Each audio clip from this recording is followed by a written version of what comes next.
हाथ धोने की अहमियत। दोस्तों, हमारी रोजमर्रा जिंदगी में हाथ सबसे ज्यादा इस्तेमाल होने वाला हिस्सा है। हम खाने से पहले, बाहर जाने के बाद या किसी भी चीज को छूने के बाद अक्सर ये भूल जाते हैं कि हमारे हाथों पर कितने जरासीम जमा हो चुके हैं। हाथ न धोने की वजह से ये जरासीम हमारे जिस्म में दाखिल होकर बीमारियां फैलाते हैं, जैसे नज़ला, ज़ुकाम, खांसी, दस्त और पेट के अमराज।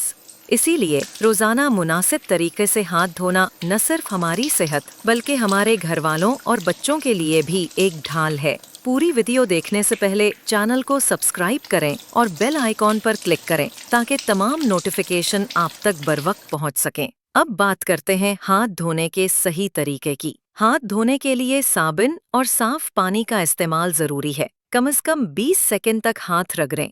हथेलियां, उंगलियों के दरमियान, नाखूनों के नीचे और कलाई अच्छी तरह साफ करें। इसके बाद पानी से अच्छी तरह धोकर साफ कपड़े या टिश्यू से खुश्क करें। याद रखें, खाने से पहले, बाथरूम इस्तेमाल करने के बाद, बाहर से घर आने पर और खांसी या छींक के बाद लाजमी तौर पर हाथ धोएं। ये छोटी सी आदत बड़ी बीमारियों से हमारी हिफाजत करती है और हमें तंदुरुस्त रखती है। बराहे करम